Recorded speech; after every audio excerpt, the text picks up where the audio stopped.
It's good to see you. Good to see you too. Well, I guess you do hear us, so welcome back. Yes, welcome everybody. So I am Zev Sherrill, for those of you who do not know me, and I am the chair of the Community Relations Council for Greater Metro West Federation. And I thank you all for joining us for this very important and timely conversation. I especially want to thank Ryan Haygood for joining us today, and thank him for all of his tireless efforts focused on meaningful social justice work. And a special thank you to David Light and Leslie Dannon Rosenthal for all of your efforts and the entire anti-racism task force's efforts on our behalf. Without further ado, let me ask Leslie to provide context for all of us and introduce Ryan. Okay, thank you, Zev. As you know, the work of the Anti-Racism Task Force is fairly simple. It is to make sure that Federation is an anti-racism organization. We are, as a federation, focused on meaningful social justice work that offers a combination of education, advocacy, and action. In the work that the Anti-Racism Task Force undertook, we knew that we didn't know a whole lot. And so we spent a lot of time listening to other people who are more experienced in the area of social justice and racial justice. And that's the context in which Ryan came to us, recommended not just by David Light, but by lots of people saying, you have to talk to Ryan Haygood. He's working on the same issues that you're examining. Ryan is a civil rights lawyer and the president and CEO of the New Jersey Institute for Social Justice. He has an extensive and impressive professional history, but he's also a passionate advocate for racial justice. And he's leading New Jersey's efforts to create a system of reparative systems that create wealth, justice, and power for people of color throughout New Jersey. Ryan spoke to our Anti-Racism Task Force this past summer about how the work of getting New Jersey's reparations task force bill passed in the legislature. The presentation moved our committee enormously, and so we wanted to bring it to the full Community Relations Committee. With that, Ryan, it is my pleasure to introduce you. Leslie, thank you, and so good to see you again. And David, thanks for making this conversation possible. It's hard to believe, Leslie and David, that we had that initial conversation. I think it was about a year ago, right after George Floyd was killed. So it's exciting to be back before you. And I thought what I would do is to share a few slides about the Institute, the work that we do here, and then why we've been pushing to create in New Jersey a reparations task force or a reparations commission. And then I love to just have your feedback. You can offer it at any time. If there's a slide that strikes you, that you have a reaction to, please don't wait for me to get through to the end. I love for it to be interactive, and it will also be, I think, provocative. I've talked about this issue of reparations a lot in the last probably year and a half or so. And I've learned a lot about how people react to the word, in particular, what people think the word means. Right, there are 1,000 definitions, but I have heard a number of things, including the word reparations unsettles folks. I want to talk a bit about it, but I also want to talk about why we're pushing for this commission. So I'm going to share some slides here. Now, give me a second to share my screen.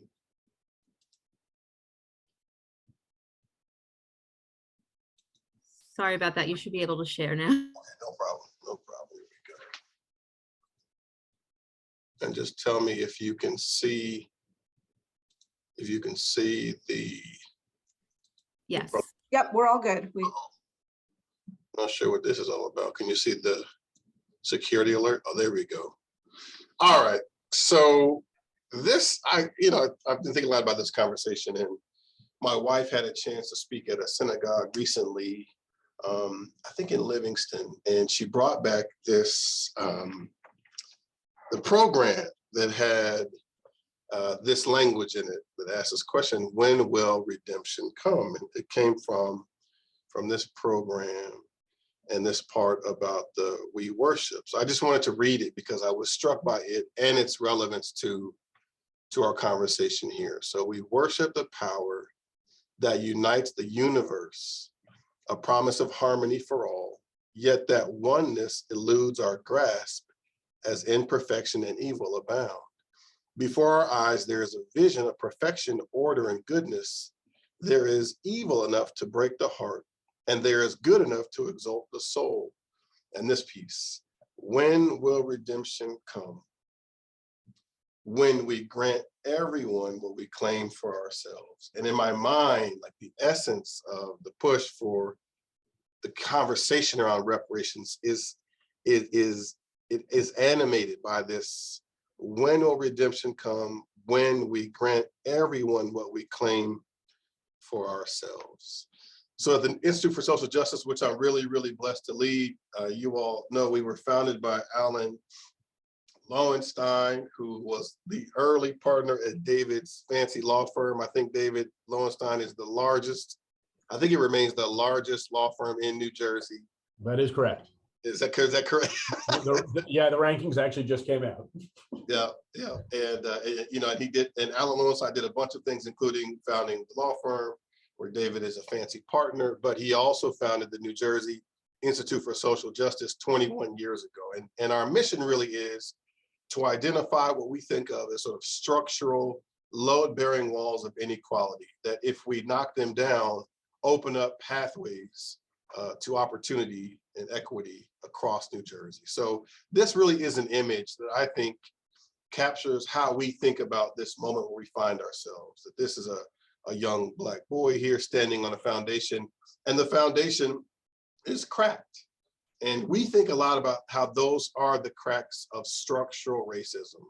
And particularly in this difficult moment with COVID-19 pandemic and various variants, the police brutality pandemic, the broader structural racism pandemic, these cracks are causing real earthquakes in Black and other communities of color. Now, I want to be clear when I say we didn't create these cracks, right? These are not cracks we created. These were inherited from previous generations. But I do think, particularly for people of faith, it's incumbent upon us to take responsibility for them and to do work that seeks to fill in those cracks. So just a couple words about concretely, so what do those cracks look like?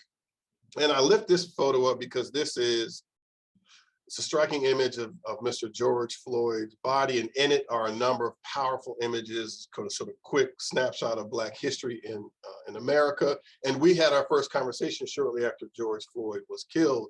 I am 47 years old, and so I'm struck by this image right at the center of Mr. Floyd's outline, which is, you'll see there's a white car that was a Hyundai. Folks might remember the early version of Hyundais. There are 4 men standing around another man who's on the ground, and that man on the ground was Rodney King. And this is March 3rd, 1991. And 20 years later, we're still having an identical conversation about violence against very often unarmed Black people. That is one of the cracks we've seen nationally. But here in New Jersey is what the cracks look like for Black people in this state. So this is a really striking image that my colleague Jake put together for us here. Each of these stairs represents a racial disparity in New Jersey. And I like the staircase because I think it's an apt metaphor for what life is like for all of us, that each of us confront a stair, here represented by a challenge, and then our task is to both confront and overcome that challenge. I wanted to lift up 2 of the racial disparities that are specific to this conversation, though each of these stairs speaks to what the lived experience is like by the numbers for Black people in this state. So first is $106,210 versus $179. That is the racial wealth gap in New Jersey. My colleague Laura Sullivan was able to break the racial wealth gap down to an individual number. So what this shows is that the individual net wealth for white adults is $106,000 versus just $179 for Black and brown adults. Incredible racial wealth gap. I want to talk a bit in a few slides about where this racial wealth gap comes from. But before I do, if you'll just go up, let's see here, 1, 2, 3 slide, you'll see there is a 21-to-1 ratio. That is the Black to white youth incarceration disparity rate, which is the highest in America. Put differently, a Black child in New Jersey is 21 times more likely than a white child to be incarcerated, highest racial disparity in the country. I think I saw Alana coming in. Alana has done a lot of work on youth justice, and we know that all studies show that Black and white kids commit most offenses at about the same rate. That what this racial disparity shows is not actual participation in criminal behavior for young people, but it just reflects a very different response by our criminal justice system to kids who are ensnared in it according to their race. And we know this because New Jersey recently, following the 2020 census, grew beyond 9 million people.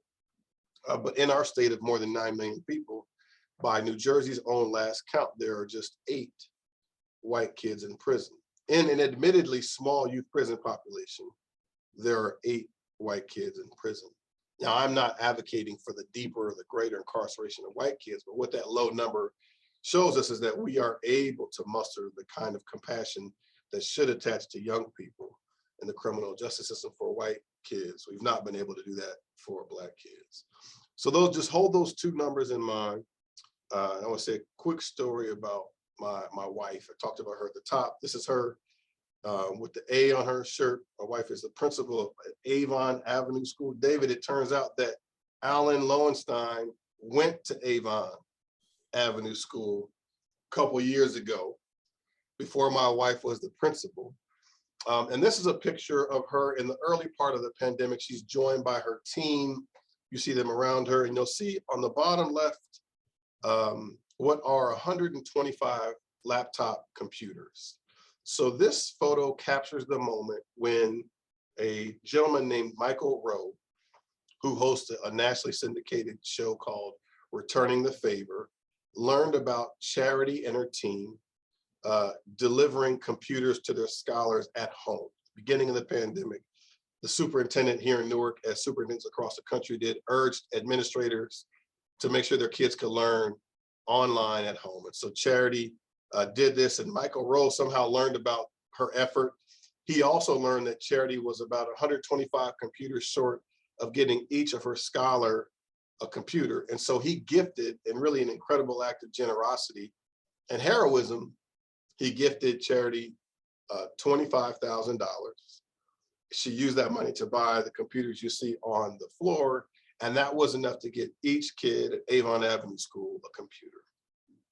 And Charity said there are a lot of lessons to be learned about the role that we saw people, like the role that heroism played, not just for her and her team, but we saw first responders across the country and teachers, philanthropists, other faith leaders stepped up in big ways to help fill in the gaps in communities. But one thing my wife would say is that we quickly learned from these 2 students of hers who received the computers about the limitations of heroism. That heroism is not a replacement for failed systems. And that very often in other communities, they benefit both from systems and structures that empower people and acts of heroism. But too often in our communities, we over-rely on acts of heroism to do what systems really can only do. And there's a lot you see in this photo, some really heartbreaking aspects of this photo that was taken in 2020, right? As kids were learning online at home, the pandemic. But what my wife would say is, she would say, I want to focus you on some of the strengths that I derive from the photo. One is the ingenuity of these young boys to move their computers to the windowsill, which doubled as a desk, because at that time, these kids didn't have internet access. And so they borrowed internet from a neighbor, and they gathered whatever nutrition was available, right, to supplement. And they made themselves desks, home desks. But my wife would say, whatever you see, the thing I want you to see most is this sort of the the perseverance and the ingenuity of these young boys, even as it's a clear recognition that systems fail, and when they fail, they look like this.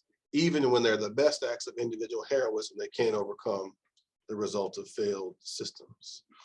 So a quick word back to the racial wealth gap in New Jersey. After this picture, I tweeted this tweet here that said the net wealth for Black people in New Jersey is $179. That's less than the cost of a laptop. And the last line says, New Jersey designed it that way during slavery.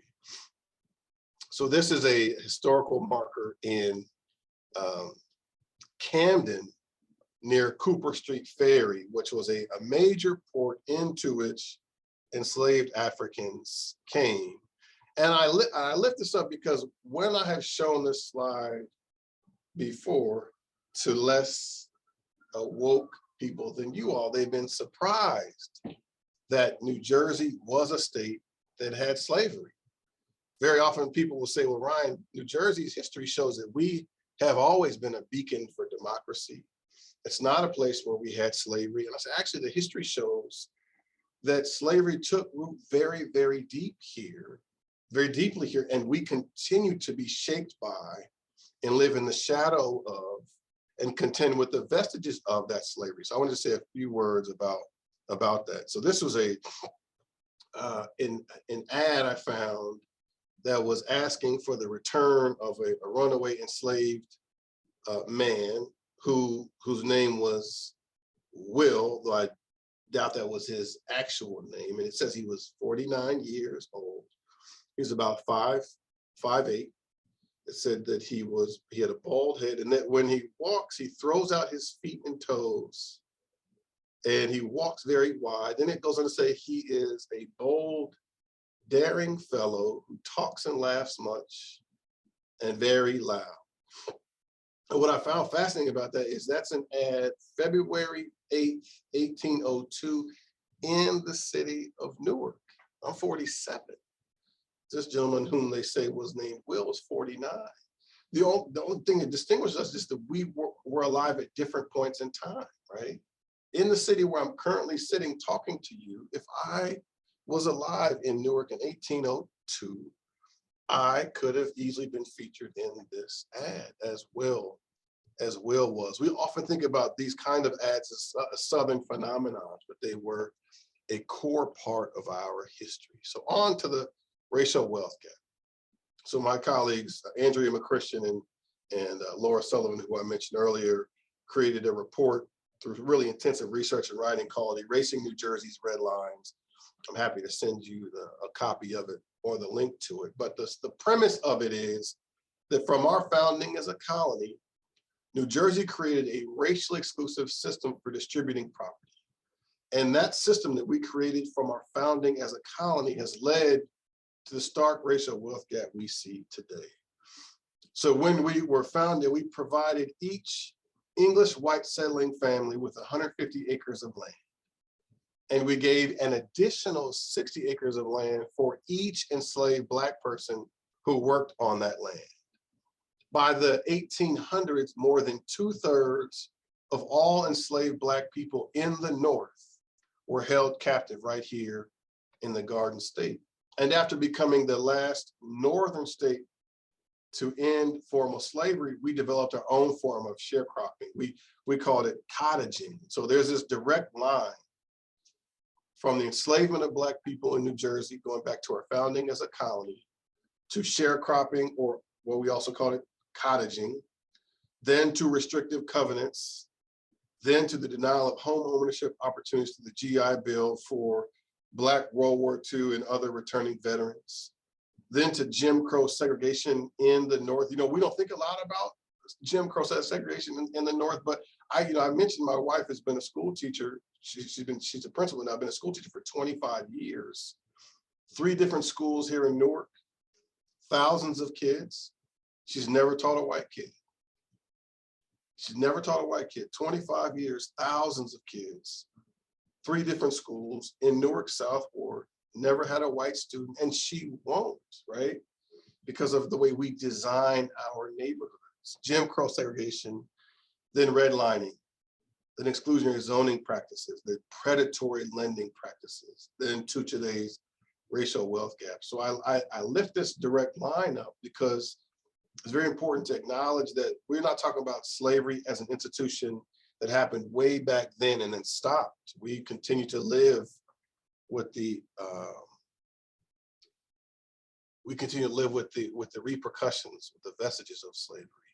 So now I'm gonna turn a corner because I know that's heavy. I know that's heavy stuff, and I just want to say a word about the way forward. So when we met about a year ago, we were just at the beginning of pushing for this task force, and it was clear to me then, as it's clear to me now, that this thing we're pushing for, although it's a task force to create an official space to have a conversation. It is like a 90-degree, it's like a 90-degree angle. Like, it is a steep climb. And so we began, after numerous conversations with David and others, to begin to build the ground to support this work. And so I think of it as a sort of advocacy from the ground up in our communities in a way that encourages our elected officials to take notice and ultimately to act. We also created an agenda, a legislative agenda around the issues of building wealth, transforming justice, building power, and repairing the harm of racism. I just want to focus on the repairing the harm of racism. So we stood with a number of legislators, faith leaders, community leaders, and other activists to introduce a New Jersey reparations task force bill now about two years ago. And the task force really do two things. The first thing it would do is it would contend with all that I've described, right? The history of slavery in New Jersey, how it happened, support it, just tell that story. And then part two, the task force made up of thoughtful people from leading industry experts and various disciplines would make policy and other recommendations about how best to respond to part one. So part one is look at the role of slavery and the enduring harm by the numbers. Part two is then to make recommendations, policy and other recommendations about how best to respond to part two. That's really it. So this legislation has been supported by each member of the Legislative Black Caucus, and then a smaller handful of supportive white legislators. But we're pretty far away from 21 votes in the Senate and 41 votes in the Assembly. And we should talk in the Q&A just about how this last election, the gubernatorial election, has impacted our legislators. And so on Juneteenth, I think folks know that New Jersey celebrated Juneteenth as an official holiday on June 19th. Very quickly, Juneteenth is it's a holiday that had been celebrated across the country. It marks the day, June 19th, when General Gordon Granger rode into Galveston, Texas. This would be 1865. And he says to about 250,000 enslaved Black folks that they were free. The tricky thing about Juneteenth is that they had actually been freed about 2.5 years earlier by virtue of Abraham Lincoln's Emancipation Proclamation. They just didn't get word. So Juneteenth is an interesting holiday because it's a celebration of freedom, but it's actually kind of a celebration of delayed freedom. And what's very fascinating about New Jersey is that New Jersey rejected the Emancipation Proclamation. So we celebrated Juneteenth as an official state holiday, though historically we would have resisted the basis for that celebration, if you follow me. But we decided what we would do on Juneteenth is we would host a commemoration of Juneteenth, and we would call it a rally to get support for the New Jersey Reparations Task Force. And so this gave birth to a campaign called Say the Word Reparations. And this was inspired by a conversation we had with the Assembly Speaker, Craig Coughlin. When speaking to Craig Coughlin, he said, Ryan, I'd support this task force today if you would just call it something else. You can call it a racial wealth gap task force or an equity task force. Shoot, you could even call it a Black Lives Matter task force. But the word reparations, it just unsettles people. And I said back to Craig Coughlin, listen, Mr. Speaker, the fact that we're asking you for a task force that is the concession. You know, very often politicians create task forces when they don't want to do a thing. Task force meets for a year, they issue a report, and the report goes right there somewhere on someone's bookshelf and it sits there. So the fact that we're asking for a task force is the concession. And I think it's because of that reason we have to be really clear about what this task force would do. I do think the legislation would have passed a long time ago. We changed the name, but I think if we changed the name, it wouldn't be what we really want to do. So on Juneteenth, we launched this campaign, Say the Word Reparations here in Newark. 500 or so people came. A number of faith leaders came and supported it. We then had a march to City Hall, where we had a number of really powerful speakers, including Congresswoman Bonnie Watson Coleman and Congressman Payne and Mayor Baraka, and a number of faith leaders. And at the very end of it, Sheila Oliver, Lieutenant Governor, said, you know, we're in a moment now where we have to change the conversation. And she went on to say, the conversation has to finally be about reparations. I just want to share a few more slides. After the Juneteenth event, we had an event led by a number of faith leaders, and then they authored an op-ed. My photo is missing here, but there was a photo here of Rabbi Weisberg, who in the op-ed said, we have to repair what was done. As Americans here for generations or new, this responsibility falls upon all of us. I urge us all to support the New Jersey Reparations Task Force bill. In that same article, Reverend Anya Samler said, everyone has benefited from or been harmed by slavery. She said, I have benefited. Governor Murphy, you have benefited. Speaker Craig Coughlin, you have benefited. New Jersey must pass the Reparations Task Force bill now. And then more recently, in the last few weeks, right after this historical marker was placed in Perth Amboy, which is, many of you know, that was another major port into which enslaved Africans came. We hosted a rally led by Bishop Chip Stokes and a number of other faith leaders. A great turnout. It was right near where that historical marker was, and it was in Craig Coughlin's district. And the goal was to try to draw attention to it and get the speaker to move on the legislation. And then finally, I lift this up. This is a quote I love.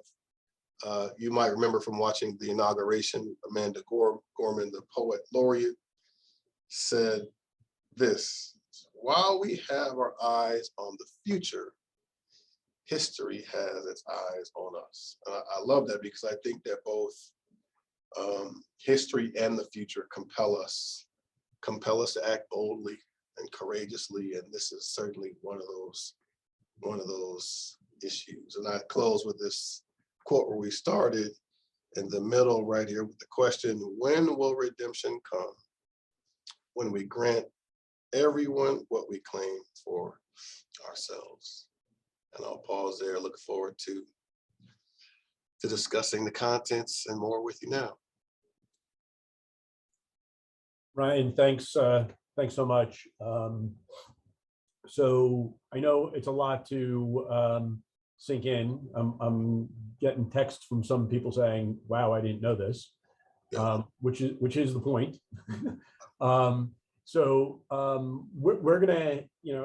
We're going to have a discussion as a committee about the presentation. But before we do that, I wanted to give people a chance to ask any questions directly or indirectly. You can either just sort of, I think we have few enough people on this that you can sort of just wave your hand and say you want to speak and unmute and speak, or if you prefer to send me a message in the chat with your questions that I can put to Ryan, that's fine too. So the floor is open. Leslie. Ryan, can you go like way back? And I'm not familiar with the term cottaging. Can you describe how that worked and where in the state it happened? Yeah, great question, Leslie. So cottaging was our version of sharecropping, which is just that when formal slavery ended, then formerly enslaved Black people worked on that land in the same way they did under the system of sharecropping. So they had to pay for the things that they used and they didn't make much profit. Ultimately, it was a return to slavery. I think because we were a colony, I think we preferred cottaging to sharecropping. And what's interesting when you read about New Jersey's history is we're very aware of sort of how the southern states were perceived as slaveholding states. So we just sort of played with the terminology, but in effect, the experience was very similar. And then as to where it happened, it was a pretty pronounced piece here in Newark, in Perth Amboy, in Camden, particularly around those places where there were ports. So I hope that answers the question, Leslie. Thank you. Yeah, very helpful. Ryan, I got a couple of questions in the chat on the same topic, which is you mentioned the implications of the elections this year for your efforts. I'll sort of preface this a little bit by saying that one thing that I did, I spoke to Governor Murphy directly about this and said, where do you stand on the reparations task force bill? And his answer was, I'll just say, disappointingly political, in that he said, he's not going to comment on bills that are not yet before him, which seems like a strange thing because governors regularly advance bills that they want to advance.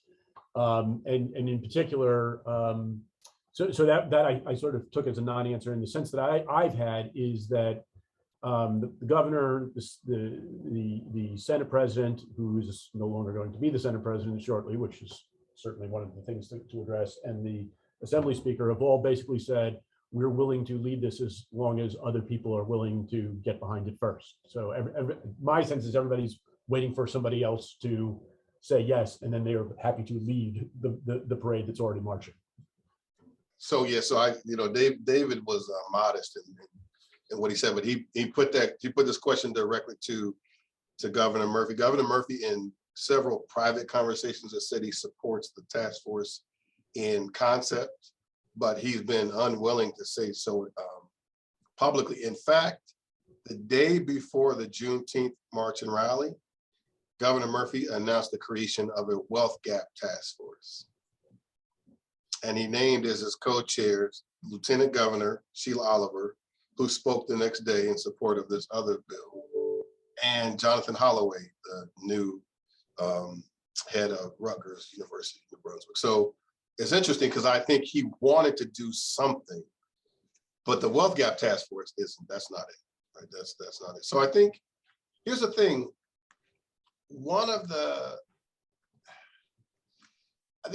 I love like this work. I believe I was made to do this. Like, I love this work. This is like, to work at the Institute for Social Justice, which Alan Lowenstein founded, it's an amazing place to be. But one of the painful aspects of this work is the recognition that with near unanimous support by Black people of a thing, whatever it is, every Black elected official supporting the legislation, support from Black people across, I'm not saying unanimous, but support from Black folks across the state is not enough. The bill, with just Black support, it won't move. In fact, it hasn't even had a hearing, right? And think about what we've seen in the last year and a half: George Floyd, coronavirus pandemic. COVID was the leading cause of death of Black people in New Jersey last year. Like, the numbers couldn't be worse for Black people. And yet, on the other side of all of that, there's resistance to having a conversation about the word reparations. And so the reason I lift up Alan Lowenstein is because I do think his vision was, if you're going to make progress on racial justice issues, you have to have a multiracial, a multi-faith coalition, and you need robust support from white allies. Because the reality is, legislators will quickly dismiss efforts seen as specific and only Black. And if they talk reparations, right away they say, well, they just want checks to be written in the amount of $1 trillion a piece, and that's ridiculous. But that's quickly where the conversation goes. I actually think that a check writing exercise understates the nature of the undertaking here, right? Because what I'm interested in is, how did you get that racial wealth gap and what kinds of policies and practices. How do you get 21-to-1 Black to white youth incarceration disparity rate? Those are racial disparities driven by policies and practices.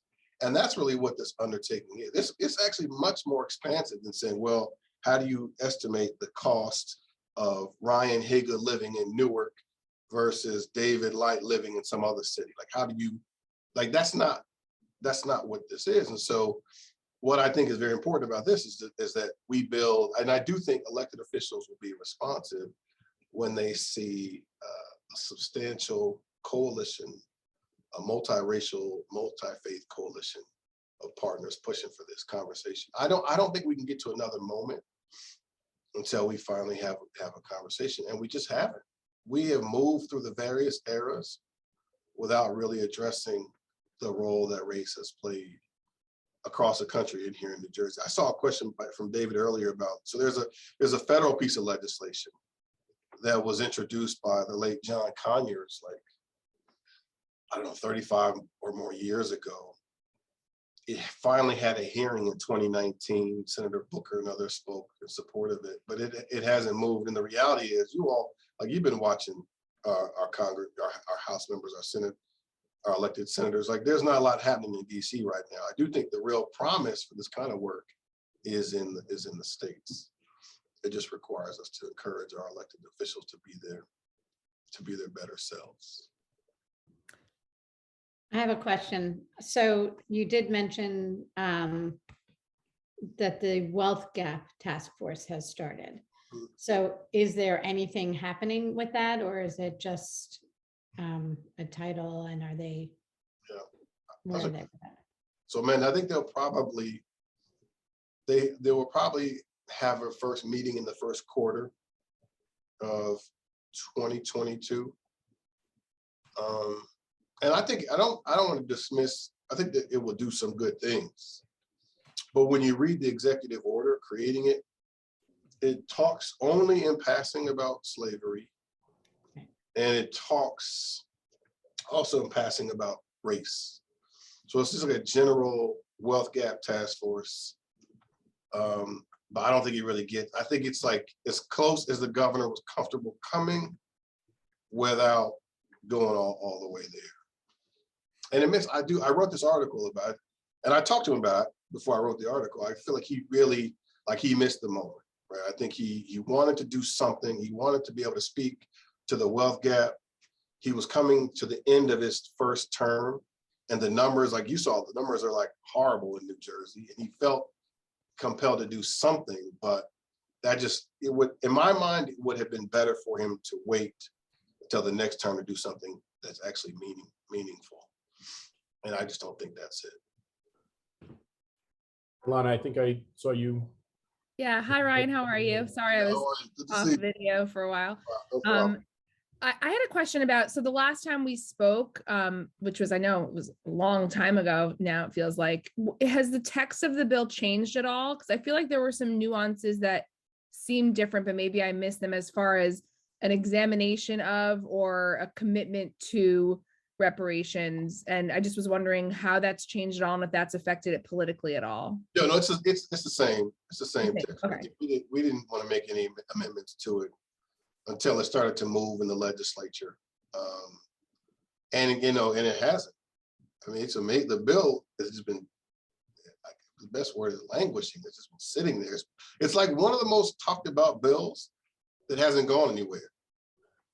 And the reason is because it's the word, and I will confess, I'm attracted to it because of the resistance. Because I do think once it starts to move, I think people then are acknowledging that we have to embrace even the uncomfortable conversations. And again, conversation. Sorry, Lana. No, I was going to say, it sounds like the reason it sounds like the reason that was such an easy sell is because it takes out all the controversial words, right? It sounds like it's kind of doing what an earlier version of reparations task force maybe would have done, but without really talking about race or reparations, right? So, And talking about now going forward rather than now going backwards. That's right. Yeah, that's right. Because here's the thing, like, we didn't, as you all know, like, we weren't alive then. Like, we didn't create this reality. We're just trying to take responsibility for and fill in some of those cracks. So to David's point earlier, on the political side, there was the governor gets reelected November the 2nd. And then like a week, literally like a week later, November the 9th, the governor signs a piece of legislation that creates a South Asian American Commission, which does two things. It looks at the growth of South Asians in New Jersey. And then it also says, and because of that growth, we've seen an increase in anti-Asian hate. And then it makes recommendations to respond to what we've seen happen. Like, it's a totally appropriate thing to do, appropriate task force to do. But it's fascinating to see, like it can happen. Like it can happen. We just need to make that happen in this other context as well. Obviously, that task force doesn't include the reparations, but there's not another group, that has had this kind of history other than Native Americans in New Jersey. So Ryan, I know you're focusing on on speaking. I just want to make sure that Rabbi Tobin's comments come out from the chat. Rabbi Tobin writes, knowing and learning the scope of the inequities, economic, social, political, bureaucratic, systemic, it's daunting to imagine what specifics a task force would come up with, what could possibly be realistic outcomes, but not knowing seems like a good reason to task a group with that challenge. To which I guess I would add, that's essentially what Pirkei Avot teaches us, that we're not required to complete the task, but we're not at liberty to abstain from it either. I'd also be curious to what your reactions to that are, Ryan, because one of the objections that I often hear is, yeah, good idea in theory, there's no way we can actually make it work. So, forget it. Right. Well, so here's the thing: the goal of the task force is actually not to make it work. Right. The goal of the task force is to study the challenge and make recommendations about how, if you were inclined to make it work, it would almost be like a roadmap. Here's what you could consider doing. But at the end of the day, the task force produces a report, and then it's on us to get the legislature to react to the report, to pass laws and policies, right, that inculcate what the report illuminates. But the fact that this is a terrible analogy. I have two teenage boys, 14 and 15. Linda, their hormones are like, it's unbelievable. It's like teenage boys.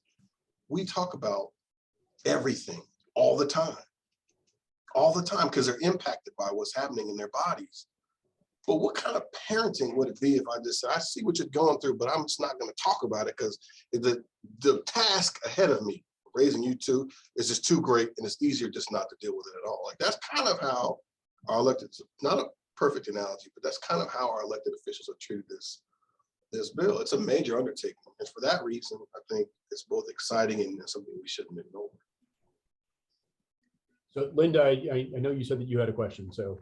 I do, and I mean, I know we need to move to a discussion in just a minute, but I think it's an important one. And first, Ryan, I want to say thank you, because you're really extraordinary, and I knew that your presentation would be as compelling today as it was when we first heard it. I also do want to point out that the committee that we represent is the department that I head is the Community Relations Committee. And we do a lot of things in government relations and public policy, combating anti-Semitism. But the fact that we're named the Community Relations Committee points to the fact that we also believe in the primary focus of community relations building and seeking allies, across communal lines to advocate for things that really strengthen our society and the relationships amongst people from different faiths and ethnic groups. So you're speaking to the right people. My question is, you pointed to Rabbi Weisberg and his quote. I guess it was in an op-ed. What other Jewish organizations or synagogues? I mean, have you received support from other organizations from the Jewish faith, other allies or partners that we should know about? No, he's supportive in his individual capacity. RAC, the RAC is a signatory. sorry. Reform, yeah. I apologize. You're right. That's the only group, the only Jewish group that has signed on to supporting this task force. I think that's right. Yeah. I just want to throw in here that at my synagogue, there was a class on the Torah basis for reparations. That was several weeks and that was very well attended. And, you know, I don't know enough of the inside politics if that was, you know, with the goal of creating a base of knowledge and support. I feel that it went beyond a purely intellectual exercise. I'll say that. There's also an article out there that I know at least some people here have read. If you Google the Jewish case for reparations, if you Google the case for reparations, you can get Ta-Nehisi Coates. If you and you should read that one. But if you want to read something more Jewish and much shorter, Google the Jewish case for reparations, which I think does a very nice job of laying out really the Torah case, as Jordana was saying, and is not rooted in a Holocaust theology. Sherry, you had a question. Yeah, my question is about sponsors. We mentioned in the last election, we lost a lot of, unfortunately, Democrat in the state legislature. Have you, I saw, David, you included the sponsors on the Senate bill. I didn't know on the Assembly bill how many sponsors there are and if we could be of any use in trying to get more sponsors on the legislation. That would be huge. So we have as many, I think we have maybe 3 or 4, including Brian's stack on the Assembly side. I can send you who they are. Loretta Weinberg on the Senate side. She actually is writing an op-ed in support of the bill, although she's, you know, this is it. She only has this lame duck session and she's it. But we could use, to the extent that legislators hear from their constituents, and to be candid, and they're not Black constituents, is very, very helpful legislation. We have a legislative arm that I think we could talk about how we could be helpful in trying to leverage on our contacts to get more sponsors. One piece too, Sherry, to your point, is if the legislature won't do it, the governor could do it. It's tricky for him because he's created this wealth gap task force, but he could do it. He could do it. He's not running again for office. Well, he's not running for governor again. There's a good chance he runs for president. I know. I listen. I'm from Denver originally. New Jersey politics, wowzers. But he's not running for governor again, so he could do it. But he's definitely thinking about something national.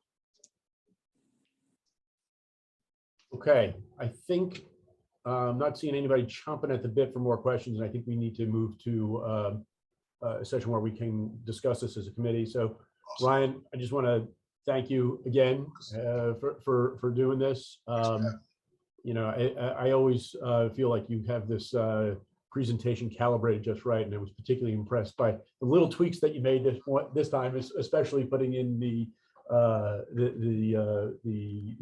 excerpts from the Siddur at the beginning there, which is well tailored to this group. So thanks very much. Thanks, David. Appreciate you all. Take care. All right, we'll speak soon, Ryan. Yeah. Thanks. Thank you.